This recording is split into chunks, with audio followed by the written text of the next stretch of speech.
Hello everyone, জ্ঞানজ্যোতি coaching সেন্টারের পক্ষ থেকে তোমাদের সকলকে জানাই স্বাগত। আমি অসীম দাস আবার চলে এসেছি তোমাদের সোশ্যোলজি সাবজেক্ট নিয়ে। ঠিক আছে, তো আজকে তোমাদের আমি যে ক্লাসটা করাবো সেটা হচ্ছে খুব গুরুত্বপূর্ণ ক্লাস। তোমাদের যে পঞ্চায়েত ব্যবস্থার উপরে আমি যে ক্লাসটা নিচ্ছি, ঠিক আছে, তো সেই পঞ্চায়েত ব্যবস্থার উপরে আজকে যেটা করাবো সেটা হচ্ছে ইম্পর্টেন্স অফ গ্রামসভা।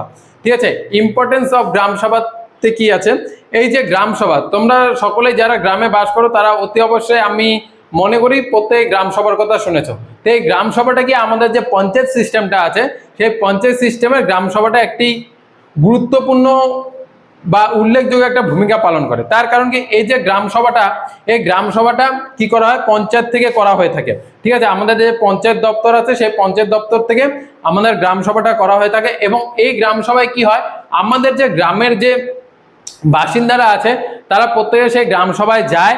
ঠিক আছে, এবং সেখানে যে পঞ্চায়েত এবং প্রধানরা থাকে তারা কিন্তু সেখানে তাদের যে বার্ষিক পরিকল্পনা এবং তারা এরপরে কি কি কাজ করছে বা এর আগে কি কি কাজ করা হয়েছে সেই সম্বন্ধে বিস্তারিত আলোচনা করে এবং কিভাবে তারা গ্রামের উন্নয়নের চেষ্টা করছে সেই সম্পর্কে কিন্তু তারা সেখানে উত্থাপন করে থাকে। ঠিক আছে, বলে থাকে যে এইভাবে আমরা গ্রামের উন্নতিটা করতে যাচ্ছি। তো ঠিক আছে, এইবার দেখো এই যে গ্রাম সভা, এই গ্রাম সভার ইম্পর্টেন্সটা কি। ঠিক আছে, তোমাদের ছোট্ট করে গ্রাম সভার ইম্পর্টেন্সটা আমি বুঝিয়ে দিচ্ছি, কারণ এটা হচ্ছে শর্ট কোশ্চেনে আসার খুবই একটা সম্ভাবনা আছে। ঠিক আছে, তো এই যে গ্রাম সভা, এই গ্রাম সভাটা কি, গ্রামীণ বিভিন্ন কর্মসূচি এবং পরিকল্পনা গ্রহণ এবং বাস্তবায়নে কি করে, গ্রাম সভা কিন্তু একটা গুরুত্বপূর্ণ ভূমিকা পালন করে। কি কর্মসূচি পরিকল্পনা, কর্মসূচি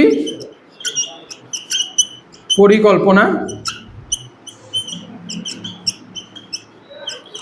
ও বাস্তবায়ন। ঠিক আছে, এটা কি, এই যে আমি তোমাদেরকে বললাম এই যে গ্রাম সভা, এখানে কি হয়, গ্রাম পঞ্চায়েত থেকে কিছু কর্মসূচির পরিকল্পনা করা হয় যে এইভাবে আমাদের কি করতে হবে, গ্রামটার উন্নয়ন করতে হবে। এবং এই গ্রাম সভায় সেই বিলটা উত্থাপন করা হয়, মানে এই কথাগুলো বলা হয় যে কি কি ভাবে হচ্ছে আমাদের গ্রামের উন্নয়নটা করা হবে। এবং ইন ফিউচার মানে গ্রাম সভাটা হয়ে যাওয়ার পরে কি করা হয়, একটা গ্রাম মানে গ্রাম পঞ্চায়েতের থেকে একটা মানে নির্দিষ্ট ভাবে কি করা হয়, এইটাকে এই যে কর্মসূচিটা যেটা থাকে, এই কর্মসূচিটা যেটা পরিকল্পনা হয় সেটা কি করা হয়, বাস্তবায়ন করা হয়। ঠিক আছে, এবং এই বিষয়েই কথাবার্তা হয় গ্রাম সভাতে। ঠিক আছে, এরপরে কি, এরপরে দেখো গ্রামীণ বিদ্যালয়ের যে পরিকাঠামোগুলো আছে সেই পরিকাঠামো বা গ্রামীণ বিদ্যালয়ের যে সমস্যাগুলো আছে সেই সমস্যাগুলোর কি করা হয়, সমাধানের চেষ্টা করা হয়। ঠিক আছে, আমাদের যে গ্রামে যে ছোট ছোট বিদ্যালয়গুলো থাকে তার মধ্যে তো অনেক বিভিন্ন রকমের সমস্যা থাকে, সেই সমস্যাগুলো কে সলভ করে থাকে, এই গ্রাম সভা থেকে সলভ হয়ে থাকে বা গ্রাম পঞ্চায়েত থেকে সলভ করে থাকে। ঠিক আছে, তো এটা কি বিদ্যালয়ের সমস্যা। এছাড়াও আরো কি করে থাকে, এই যে রেশন বন্টন, বয়স্ক ভাতা দেওয়া, তারপরে প্রতিবন্ধী ভাতা দেওয়া। ঠিক আছে, এইগুলো কি হয়, এগুলো কিন্তু আমাদের গ্রাম পঞ্চায়েত থেকে করে থাকে। তোমরা দেখবে তোমাদের যাদের রেশন কার্ড নেই বা রেশন নিয়ে প্রবলেম হয় তারা তোমরা কার কাছে যাও, তোমাদের পঞ্চায়েত সদস্যের কাছে যাও।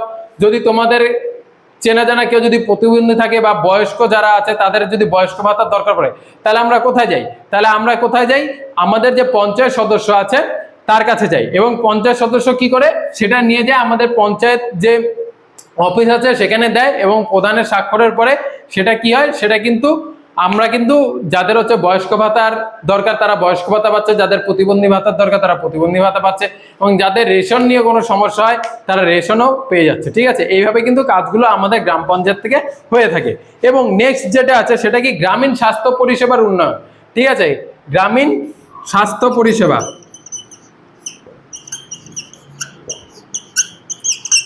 দেখো এই আমাদের যে গ্রাম সভা বা এই যে গ্রাম পঞ্চায়েত লেভেল থেকে কি স্বাস্থ্য পরিষেবাটাও কিন্তু বলা হয়। ঠিক আছে, মানে গ্রাম সভায় বলা হয় যে কিভাবে আমাদের মানে বিভিন্ন রকম যে ভ্যাকসিন গুলো আছে, ছোট ছোট বাচ্চা হওয়ার পরে যে ভ্যাকসিন গুলো দেওয়া হয় বা বিভিন্ন রকমের রোগ নিয়ন্ত্রণের জন্য যে কাজগুলো করা হয়। ঠিক আছে, যেগুলো মশাবাহিত মাছিবাহিত রোগ আছে যেমন ডেঙ্গু কালাজ্বর এগুলো আছে, এগুলোকে কিভাবে রোধ করবে বা কি করে রোধ করা যায় এই সব ব্যাপারেও কিন্তু আলোচনা হয়। কোথায়, আমাদের গ্রাম সভাতে আলোচনা হয় এবং আমাদের গ্রাম পঞ্চায়েত থেকে কিন্তু এগুলোর বাস্তবায়ন করা হয়ে থাকে। ঠিক আছে, এই ছিল তোমাদের গ্রাম সভা।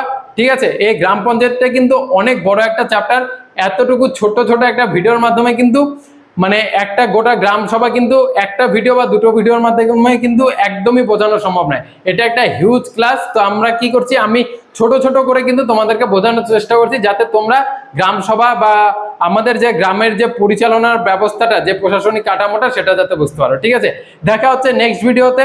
তোমরা যারা জ্ঞানজ্যোতি কোচিং সেন্টার এখনো জয়েন করোনি, এখানে দেখো আমাদের দুটো নাম্বার দেওয়া আছে 6295916282 এবং আরেকটা নাম্বার দেখো 7076398606। এই দুটো নাম্বারে তোমরা আমাদের সাথে যোগাযোগ করতে পারো এবং অনলাইন ক্লাসেস এবং পিডিএফ আকারে নোটসের মাধ্যমে তোমরা তোমাদের পড়াশোনাটা চালিয়ে যেতে পারো। তো দেখা হচ্ছে নেক্সট ভিডিওতে। আজকের মতো এখানেই শেষ করছি। Thanks for watching. Thank you.